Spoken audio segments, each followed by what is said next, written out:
கூண்டாஸ் குண்டர் தடுப்பு சட்டம் எல்லாமே வந்து உங்களுக்கு ஒரே இது கீழே தான், கூண்டாஸ் ஆக்ட் கீழே வரக்கூடிய ஒரு விஷயம் தான். அது எதுக்காக அப்படின்னா ப்ரிவென்டிவ் டிடென்ஷன் அப்படின்னு சொல்லுவாங்க. ஓகே, என்னன்னா ஒரே நேச்சர் ஆஃப் ஒரு விஷயத்தை திரும்ப பண்ணிட்டு இருக்கவங்க இல்லை இதுக்கு மேலே அவங்க இதை பண்ணக்கூடாதுன்னு தடுக்கிறதுக்காக அப்படிங்கிற மாதிரியான விஷயங்கள்லாம் வரும்போது இந்த ஆக்ட் வந்து உள்ளே வரும்.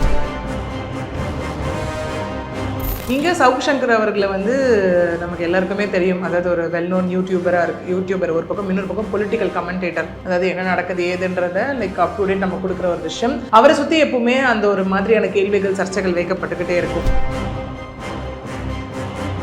தமிழ்நாடு கவர்மெண்ட்டால் based on the advisory board சொன்ன ஒரு விஷயத்தை அடிப்படையாக கொண்டு இன்னைக்கு அவர் இம்மீடியட் ரிலீஸ் செய்யப்படுவார் அப்படிங்கிற ஒரு விஷயம். ஓகே, அந்த பர்சனை 3 மாதத்துக்கு மேலே காரணமே இல்லாமல், சஃபிஷியன்ட் காசே இல்லாமல் அவங்கள வந்துட்டு டிடென்ஷனை கண்டினியூ பண்ணக்கூடாதுன்னு சொல்கிறாங்க. அதை தாண்டி அதான் கூண்டாஸ் அப்படிங்கிறது நம்ம சிம்பிளாக என்ன சொல்லணும் அப்படின்னா, மற்ற கேசஸ் மற்ற இதில் அவங்களுக்கு ஈஸியாக அப்ரோச்சபிளாக இருக்க ஒரு விஷயம் கூண்டாஸில் இருக்காது அந்த இடத்துல அப்படிங்கிறது தான். Periyar Maniammai Institute of Science and Technology, Tanjavur. Aerospace engineering with specialization in unmanned aerial vehicle. Summer வந்தாச்சு. What's your plan for this holiday? எங்க கிட்ட விட்டுருங்க, நாங்க பாத்துக்கிறோம். GT Holidays. GT Holidays, South India's #1 travel brand.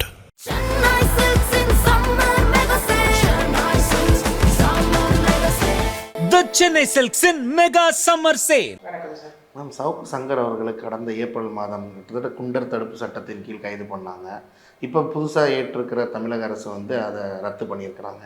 குண்டர் தடுப்பு சட்டம், குண்டாஸ், அது ரெண்டும் ஒன்று தானா, இல்லை அது என்ன டிஃப்ரெண்ட், மக்களுக்கு புரிதல் இல்லாமல்? எஸ், ஆக்சுவலி இந்த கூண்டாஸ் குண்டர் தடுப்பு சட்டம் எல்லாமே வந்து உங்களுக்கு ஒரே இது கீழே தான், கூண்டாஸ் ஆக்ட் கீழே வரக்கூடிய ஒரு விஷயம் தான். அது எதுக்காக அப்படின்னா ப்ரிவென்டிவ் டிடென்ஷன் அப்படின்னு சொல்லுவாங்க. ஓகே, என்னன்னா ஒரே நேச்சர் ஆஃப் ஒரு விஷயத்தை திரும்ப பண்ணிட்டு இருக்கவங்க இல்லை இதுக்கு மேலே அவங்க இதை பண்ணக்கூடாதுன்னு தடுக்கிறதுக்காக அப்படிங்கிற மாதிரியான விஷயங்கள்லாம் வரும்போது இந்த ஆக்ட் வந்து உள்ளே வரும். எதர் கூண்டாஸ் ஆக்ட் வரும், இல்லைனா ப்ரிவென்டிவ் டிடென்ஷன் ஆக்ட் 1982 இது கீழே வரும். இங்கே சவுக் சங்கர் அவர்களை வந்து நமக்கு எல்லாருக்குமே தெரியும். அதாவது ஒரு வெல் நோன் யூடியூபர் ஒரு பக்கம், இன்னொரு பக்கம் பொலிட்டிக்கல் கமெண்டேட்டர். அதாவது என்ன நடக்குது ஏதுன்றத அப் டு டேட் நம்ம கொடுக்குற ஒரு விஷயம். அவரை சுற்றி எப்பவுமே அந்த ஒரு மாதிரியான கேள்விகள் சர்ச்சைகள் வைக்கப்பட்டுக்கிட்டே இருக்கும் இல்லையா? ஏன்னா அவர் வந்து எப்படின்னா நடக்கக்கூடிய எல்லா விஷயத்தையும் லைம் லைட்டுக்கு கொண்டுட்டு வராருன்றது ஒரு பக்கம்.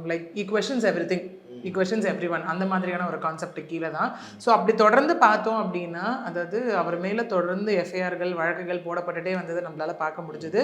அதில் இதுக்கு முன்னாடி போடப்பட்ட கூண்டாஸ் அதெல்லாம் வந்து அவர் குவாஷும் பண்ணியிருக்கார். 2024 குவாஷ் பண்ணதாக இருக்கட்டும்.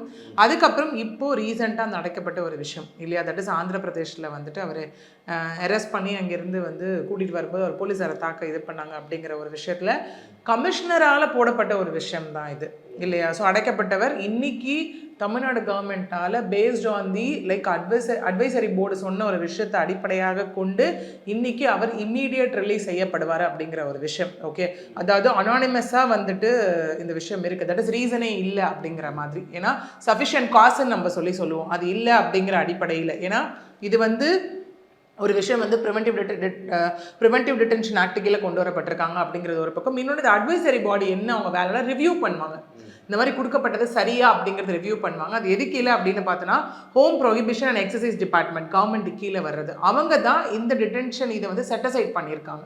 ஓகே, விச் மீன்ஸ் வந்துட்டு இல்லைங்க இது வந்து சஃபிஷியன்ட் காசு இல்லை இந்த விஷயத்தில் அப்படிங்கிற மாதிரி கவர்மெண்ட் என்னென்னலாம் கொடுக்குறாங்களோ அந்த ஒரு ரெக்கார்ட்ஸ் கூடவே சவுக் சங்கர் அவர்கள்கிட்ட இருந்து ஓரெல்லாம் வாங்கக்கூடிய ஸ்டேட்மெண்ட்ஸ் இது எல்லாத்தையும் வச்சு ஒன்று சேர்த்து பார்த்து இல்லைங்க இது பொருந்தலை, ஓகே இது வந்து சஃபிஷியண்ட்டாக இல்லை அப்படிங்கிற அடிப்படையில் வந்து அப்படி இம்மீடியட் ரிலீஸ் அப்படிங்கிற ஒரு கான்செப்ட் வந்து இங்கே கவர்மெண்ட் தரப்புலேருந்து சொல்லப்பட்டிருக்கு. ஓகே, அது என்ன அட்வைசரி போர்டு, அவங்க வேலை என்ன, அவங்களும் கோர்ட்டும் ஒன்றா அப்படிங்கிற மாதிரியெல்லாம் நம்ம எடுத்துக்கிட்டோம் அப்படின்னா, எப்பவுமே இந்த மாதிரி ஒரு கூண்டாஸ் போடுறதா இருக்கட்டும், இல்லை அவங்கள இந்த சோஷியல் மீடியா ரிலேட்டடான பர்சன் சோஷியல் மீடியாவில் உட்காந்து கருத்து சொல்கிறவங்களை வந்து அரெஸ்ட் பண்ணுறதா இருக்கட்டும், இதெல்லாம் எப்பவுமே ஒரு வாராக தான் இருக்கும். அதாவது கான்ஸ்டியூஷனல் ப்ரொவிஷன் கீழே நம்ம கொண்டு வர ஒரு விஷயமாக தான் இருக்கும். அதாவது right to freedom of speech and expression, right to life ஒரு லிபர்ட்டி, அது கீழெல்லாம் வரும். ஆர்டிகல் 19 and 21 வந்து நம்ம எப்பவுமே சொல்கிறத நம்ம பார்க்க முடியுது.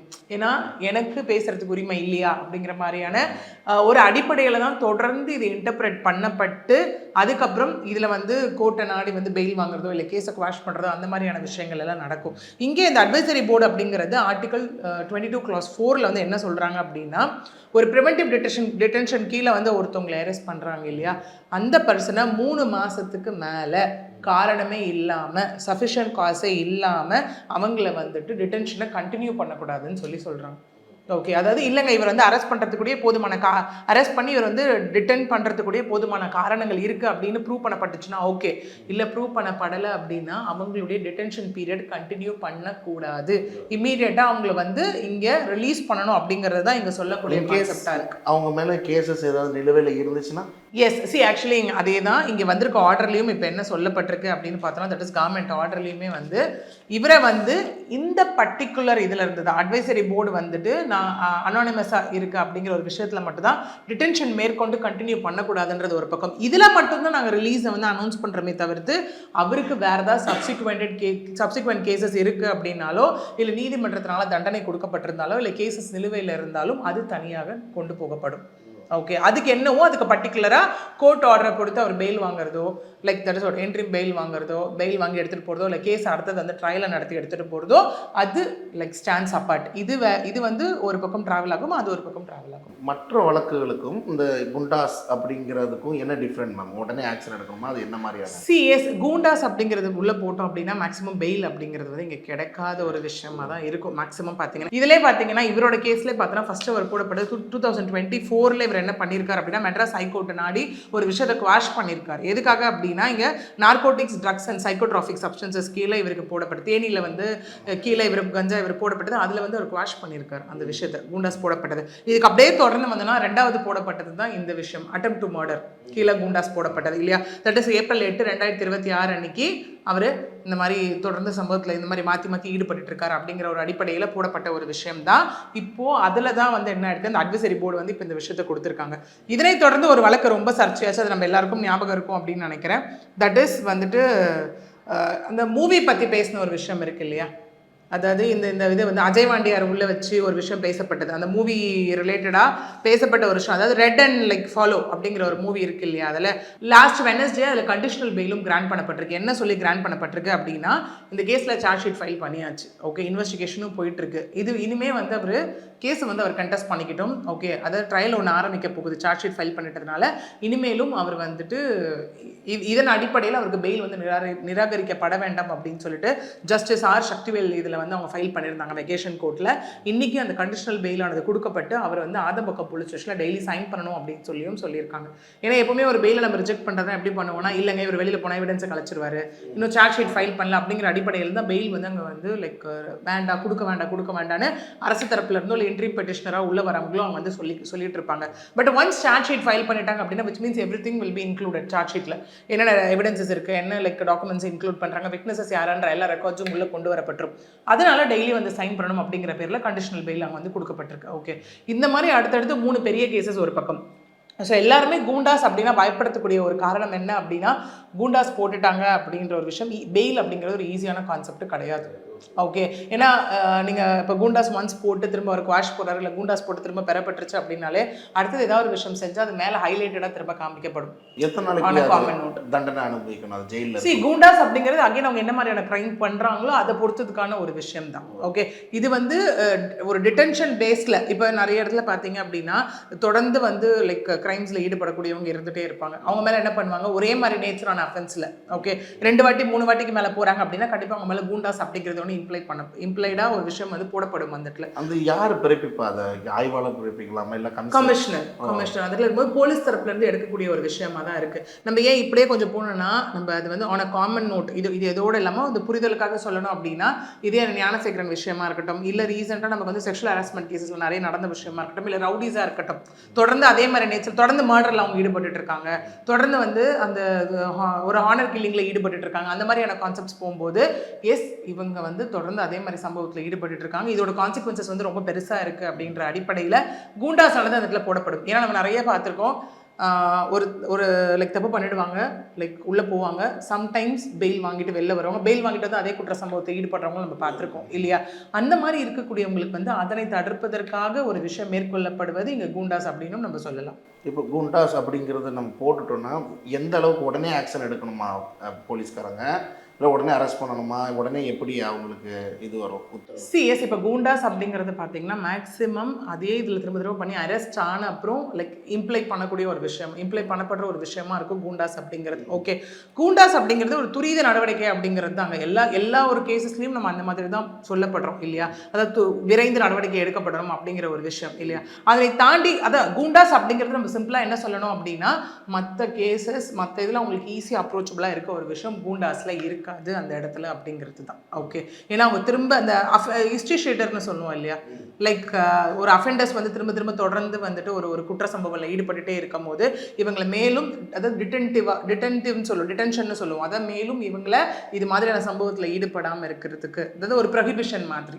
ஓகே, ஒரு ப்ரிவென்டிவ் ஆக்ட் மாதிரி. ஓகே, அந்த மாதிரி இதில் இருந்து அவங்களை தடுக்கணும் அப்படிங்கிறதுக்காக கொண்டு மேக்ஸிமம் அவங்க மேலே போடப்படுறது தான் இந்த கூண்டாஸ் ஆக்ட். இறுதியாக மேம், இப்போ போன ஆட்சியில் குண்டாஸ் போட்டு இப்போ சவுக்கு சங்கர் உள்ளே இருக்காங்க, இந்த ஆட்சியில் அதை ரீட்டைன் பண்ணியிருக்கிறாங்க, திரும்ப வெளியே வராங்க. இப்படிங்கிறப்ப இப்போ இதற்கு முன்னாடி இருந்த அரசு வந்து வழக்கு பதிவோ சம்திங் ஏதாவது போட முடியுமா, இந்த இதில் எனக்கு சந்தேகம் இருக்குது திரும்பவும் அரெஸ்ட் பண்ணுங்க அப்படிங்கிற மாதிரி ஏதாவது பண்ண முடியும்? இங்கே என்ன அப்படின்னு பார்த்தீங்கன்னா, திரும்ப இது வந்தது எங்கன்னு பார்த்தீங்கன்னா அட்வைசரி போர்டு கிட்ட தான். ஓகே, ஏன்னா முன்னாடியே நான் சொன்ன மாதிரி 2024 அவர் ஹைகோர்ட் போய் அவர் வந்து லைக் குவாஷ் பண்ணியிருக்காரு, சேலஞ்ச் பண்ணி குவாஷ் பண்ணியிருக்காரு. ஸோ இங்கே வந்து கோர்ட்டோட கான்செப்ட்ன்றது ஒரு பக்கம், லைக் எங்கள் அட்வைசரி போர்டு அப்படிங்கிறதோட கான்செப்ட் வந்து ஒரு பக்கம். அப்படி நம்ம இங்கே பார்க்குறோம் அப்படின்னா கோர்ட்டுக்கும் இங்கே அட்வைசரி போர்டுக்கும் இருக்கக்கூடிய டிஃப்ரென்ஸ் வந்து நம்ம பார்த்துக்கணும். இப்போ நம்ம கோர்ட் அப்படின்னு பார்த்துட்டோம் அப்படின்னா அவங்க வந்து இதே மாதிரி ஒரு கேஸ் இருக்குது, ஒரு கூண்டாஸ் போட்டுட்டாங்க இல்லை வேறு ஏதாவது கேஸ் போடப்பட்டுட்டாங்க அப்படின்னா அவங்க வந்து லீகலி போகும்போது பெயில் அப்படிங்கிற ஒரு ஆப்ஷன் அங்கே இருக்கும். பட் இங்கே அப்படியே பார்த்தோம் அப்படின்னா சரி எதனால் இந்த விஷயம் போடப்பட்டது, ஓகே இதில் வந்து போதுமான காரணங்கள் இருக்கா அப்படிங்கிறத யோசிச்சு இந்த ப்ரிவென்டிவ் டிடென்ஷன் வந்து ரிவ்யூ பண்ணுறது. சரி, அட்வைசரி போர்டு அப்படிங்கிறது it is nothing but reviving committee தான், ரிவைவிங் போர்டு தான். இது கொடுக்கப்பட்டது சரியா, இதுக்கு வந்து கொடுக்கப்பட்ட ரெக்கார்ட்ஸ் எல்லாம் இந்த இடத்துல கரெக்டாக இருக்குது, அதாவது ஸ்பெஷல் ரிவ்யூ ப்ராசஸ்ன்னு சொல்லி நம்ம சொல்லுவோம். அந்த மாதிரியான விஷயங்கள் கூடவே வந்துட்டு அந்த மெட்டீரியல்ஸ் எல்லாமே ரிவ்யூ பண்ணுவாங்க. அதாவது நம்ம எல்லாமே கொடுத்துருக்காங்க இல்லையா, அது போலீஸ் கொடுத்த ரிப்போர்ட்ஸ்க்கு எல்லாம் சரியாக இருக்கா, எல்லாமே விட்னஸஸ் எல்லாமே கரெக்டாக இருக்காங்களா, இதுக்கு பாதிக்கப்பட்ட ஒருத்தர் மேலே சுமத்தப்பட்டிருக்கு இல்லையா, அவர் என்ன மாதிரியான விஷயத்தை இதுக்கு சொல்கிறாரு, மெட்டீரியல் எவிடன்சஸ் என்னென்ன இருக்குது அப்படிங்கிறது எல்லாத்தையும் வச்சு இவங்க என்ன பண்ணுவாங்கன்னா ஒரு ஒப்பீனியன், ஒரு ரிப்போர்ட்டை வந்து கவர்மெண்ட்டுக்கு கொடுப்பாங்க. கவர்மெண்ட் தான் இறுதியாக அதெல்லாம் பார்த்துட்டு இந்த மாதிரி உங்கள் ரெக்கமெண்டேஷன் கொடுத்துருக்காங்க, பேஸ்ட் ஆன் திஸ் இந்த பர்சனை வந்து நாங்கள் இமீடியட்டாக ரிலீஸ் அப்படிங்கிற ஒரு விஷயத்துக்கு வந்து அஃபிஷியலி அனௌன்ஸ் பண்ணுறோம் அப்படிங்கிற ஒரு விஷயம் அவங்க வந்து அனௌன்ஸ் பண்ணுவாங்க அந்த இடத்துல. ஓகே, ஸோ இதுவே கோர்ட் அப்படிங்கிறதுனா வந்துட்டு இப்போ ஹைகோர்ட் வந்து அதில் குவாஷ் பண்ணிடுறாங்க ஒரு விஷயத்தை அப்படின்னா அகெயின் ஆப்போசிட் தரப்புலேருந்து போகிறாங்கன்னா கண்டிப்பாக அப்பீல்ன்ற ஒரு கான்செப்ட் அந்த மாதிரி போகும். ஓகே, ஸோ அந்த மாதிரியான ஒரு விஷயம். ஓகே, இங்கே அட்வைசரி போர்டு ஒருத்தவங்க கவர்மெண்ட்டே கொடுத்துட்டாங்க அப்படின்னும் போது இதனை தொடர்ந்து வந்து நம்ம அதை வெயிட் பண்ணி தான் பார்க்கணும். ஏன்னா இங்கே எந்த விஷயமா இருந்தாலும் அது வந்து அட்வைசரி போர்டு கொடுக்குறதா இருக்கட்டும், கோர்ட் கொடுக்குறதா இருக்கட்டும், எந்த ஒரு விஷயமா இருந்தாலுமே நமக்கு தேவையானது அடிப்படையான விஷயம் எவிடன்ஸ். இங்கே வந்து போதுமான லைக் அந்த காஸ் ஆஃப் ஆக்ஷன் போதுமான எவிடன்ஸ் இல்லை அப்படிங்கிற ஒரு அடிப்படையில் தான் வந்துட்டு இங்கே ரிலீஸ் அப்படிங்கிற ஒரு விஷயமே வந்து இங்கே லைக் கொடுக்கப்பட்டிருக்கு இல்லையா. ஸோ அதனை சார்ந்து தான் இந்த விஷயம் வந்து அடுத்த கட்டத்தை நோக்கி போகும். நன்றி மேம். நன்றி. Periyar Maniammai Institute of Science and Technology, Tanjavur. Aerospace engineering with specialization in unmanned aerial vehicle. Summer வந்தாச்சு. What's your plan for this holiday? எங்க கிட்ட விட்டுருங்க, நாங்க பாத்துக்கிறோம். VGT Holidays. GT Holidays, South India's #1 travel brand.